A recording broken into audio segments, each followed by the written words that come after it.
우리가 면역이 생겼다 라고 할 땐 그 뜻은 뭘까요? 우리가 어떤 병을 앓은 뒤 다 낫고 나면 다음에 또다시 그 병에 걸릴 확률이 적어지는 것. 몸이 그 병균을 기억하고 대처할 능력이 생겼고 어떻게 싸워야 하는지 알게 된 것을 면역력이 생겼다고 말합니다. 포유류나 조류는 평생 이렇게 차곡차곡 저장한 면역 정보를 젖이나 난황을 통해 전달하여 갓 태어난 새끼가 자체 저항력을 가질 수 있도록 합니다. 사람도 마찬가지로 어머니가 갓난 아기에게 초유를 먹여 면역 정보를 주게 되죠. 이 면역 정보는 사람의 피 속, 즉 백혈구 안에 있는데 면역이 생긴 사람의 백혈구를 현재 그 병을 앓고 있는 사람에게 투여를 하면 그 병을 쉽게 치료할 수 있게 됩니다. 1949년 뉴욕 대학의 샤우드 로렌스 박사는 이러한 방법으로 결핵 환자를 치료하다가 면역 전달 물질을 최초로 발견하였고 이것을 트랜스퍼 팩터라고 이름 지었습니다. 2004년 뉴욕 타임스는 로렌스 박사를 감염 질환의 전문가이자 트랜스퍼 팩터를 최초로 발견한 면역학계의 선구자라고 칭송했습니다.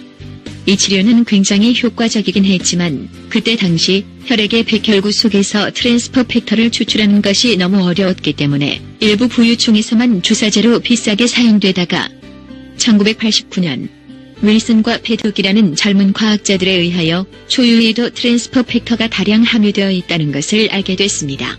그 결과로 초유는 면역에 좋다고 빠르게 알려지게 되었으며 어머니들은 아기들에게 초유 제품을 많이 먹이려 하였습니다. 그러나 초유 자체는 같은 종에 속하는 소들에게만 적용이 가능하고 사람에게는 도리어 알레르기 반응을 쉽게 일으키게 됩니다. 그래서 아기들이 우유를 먹을 때 알레르기 반응을 일으키는 경우가 많은 것입니다. 그러나 놀랍게도 트랜스퍼 팩터는 다른 중간에도 사용할 수 있고 부작용도 전혀 나타나지 않습니다. 이 사실은 의약품 제조업계에 혁명적이라고 할 만큼 폭발적인 변화를 가져왔고 많은 과학자들의 관심을 받게 되었습니다. 그래서 초유에서 트랜스퍼 팩터를 추출하는 것이 관건이었습니다. 초유에서 트랜스퍼 팩터를 추출하는 기술이 개발되고 제품으로 만들어지는 것까지는 어마어마한 제조비와 투자비가 들어가야 가능했죠. 그러던 1996년 미국의 데이빗 리손비라는 성공적인 사업가가 건강에 관심을 가지고 서적을 뒤지던 중에 오래된 논문에서 트랜스퍼 팩터라는 물질을 발견합니다. 흥미를 가지고 더욱 연구를 하던 그는 이것이 이 세상 모든 사람들에게 필요한 것이라는 확신을 가지게 되었습니다. 데이빗은 그가 가진 재산을 투자하여 회사를 만들고 대규모 연구비를 들여 소위 초유로부터 트랜스퍼 팩터를 추출하는 데 성공하였고 나아가 알을 낳는 동물도 난황에 트랜스퍼 팩터가 함유된 것을 발견하여 이 두 가지 추출한 것을 섞어 사람이 먹을 수 있는 최초 캡슐제 트랜스퍼 팩터를 만들었습니다.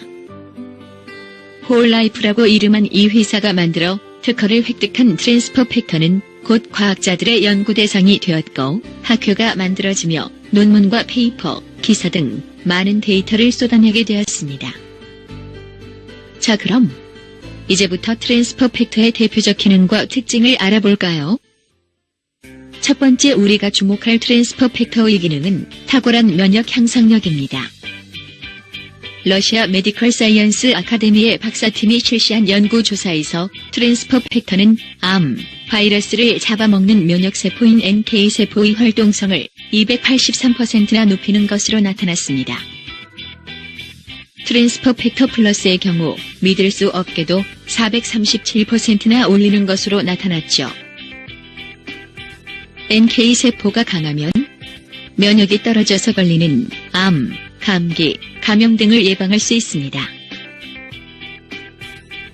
두 번째 트랜스퍼 팩터의 기능은 반대로 면역 과잉 반응을 억제할 수 있는 것입니다. 필요 이상으로 너무 높아진 면역을 낮춘다는 이야기입니다. 해가 되지 않는 꽃가루 같은 것에도 콧물이 나오고 재채기를 하는 등 T세포가 과도하게 반응하는 것을 면역 과잉 반응이라고 하는데 알레르기, 아토피, 천식, 꽃가루 알러지 등으로 의외로 많은 분들이 앓고 있는 질병이지요. 트랜스퍼 팩터는 이를 매우 효과적으로 정상 상태로 되돌려주는 역할을 하기도 합니다. 많은 분들이 면역을 위해 홍삼, 에키네시아, 알로에베라, 건조 초유, 마늘, 생강차, 양파즙, 고추, 비타민C 등 좋다는 것은 앞다퉈대시지만 정작 그것들은 면역 정보를 주는 어떠한 요소도 없는 식물성 면역 제품이기 때문에 완전하다고는 할 수 없습니다. 트랜스퍼 팩터를 통해서는 우리 몸의 면역세포를 교육시켜 면역을 높이는 것은 물론이고 면역의 과잉 반응으로 인한 질병과 면역의 지능이 떨어져서 생기는 자가 면역 질환까지 폭넓게 도움을 받을 수 있습니다. 트랜스퍼 팩터의 중요한 특징은 효율적이고도 빠른 흡수력입니다. 몸이 잘 흡수하지 못한다면 버려지는 것이 많을 것입니다. 초유는 인간의 몸에 흡수가 잘 되지 않아 90알을 먹었을 때 어떤 효과가 나타난다면 동일한 효과를 보기 위한 트랜스퍼 팩터의 용량은 단 3알입니다. 홀라이프의 연구개발팀이 만든 트랜스퍼 팩터는 필터를 2번 걸쳐 나노 분자 단위로까지 세분화시켜 흡수율을 극대화시켰고 최근엔 더 압축하여 더 많은 트랜스퍼 팩터를 담아 효율성을 25%까지 더욱 높이는 등 제품 개발이 끊임없이 이루어지고 있습니다. 흡수는 곧 속효성과도 밀접한 관계가 있는데 얼마나 빨리 효과가 나타나냐는 것이 의사들에게는 가장 관심을 끄는 사항일 것입니다. 최근 한국에서는 수많은 병원장, 의사와 한의사들의 임상을 통해 기존의 치료법과는 비교가 힘들 정도로 빠르게 나타났던 트랜스퍼 팩터의 효능에 놀람을 감추지 못하고 있습니다. 그렇다면 건강식품에서 가장 중요한 포인트인 안전성은 어떨까요? 아무리 효과가 뛰어나도 많이 먹었을 때 부작용이 나타난다면 먹지 않는 것보다 못하게 됩니다. 아주 미량일지라도 독소가 포함되어 있는 건강식품을 오래 복용할 경우 간 독성이 반드시 나타나게 되는데 이것은 점차 종양으로 발전할 수 있는 계기가 될 수 있기 때문입니다. 그만큼 청정하고 그 성분에 있어서 전혀 독성이 없어야 한다는 것은 건강식품으로서 대단히 중대한 문제입니다. 미국의 의사들이 보는 권위 있는 처방 참고서적인 PDR에는 1949년 트랜스퍼 팩터가 발견된 이래 알레르기 반응이나 10년 또는 그 이상의 장기 사용에 따른 부작용이 보고된 바가 없다 라고 기록되어 있습니다. 또한 장기적으로 꾸준히 복용해왔던 사람들 중 암에 걸린 사람이 극히 드물다는 것도 주목할 만한 결과일 것입니다. 홀라이프 트랜스퍼 팩터는 무독성 코셔 인증을 받았습니다.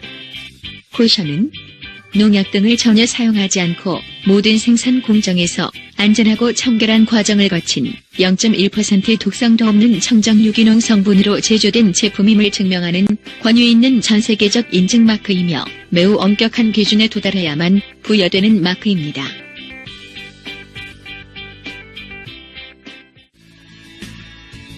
홀라이프 트랜스퍼 팩터를 드실 때 주의할 점은 호전 반응을 잘 이해해야 한다는 것입니다. 트랜스퍼 팩터가 몸에 들어가면 제일 먼저 하는 것이 독소를 밀쳐내는 일이기 때문에 예전에 앓았거나 현재 앓고 있는 병의 증상을 일시적으로 더욱 극심하게 나타나게 할 수도 있습니다. 건강에 위협이 되는 것을 몸 밖으로 내보내는 자연스러운 과정으로 반드시 거쳐야만 하며 드시는 분의 대략 40%에서 나타납니다. 이 반응을 낫는 과정이라 이해하고 받아들이시려면 호전 반응에 대한 서적을 미리 읽으심으로써 오해를 피할 수 있습니다. 기적의 물질 트랜스퍼 팩터로 전 세계의 수많은 사람들의 삶이 완전히 변했습니다. 그들은 홀라이프가 건강을 되찾는 데 있어서 매우 큰 도움이 되었던 것이라고 말합니다. 세균과 바이러스가 기승을 부리는 지금 면역 체계를 잘 관리하고 정보를 잘 갖춰 저항력을 가질 수 있어야 할 것입니다. 앞으로 면역 건강의 중요성은 점점 더 화두가 될 것이며 이에 면역과학의 최전선에 있는 홀라이프 트랜스퍼 팩터는 여러분과 소중한 사람들의 더 나은 건강과 더 나은 삶을 위한 최선의 방책이 될 것입니다.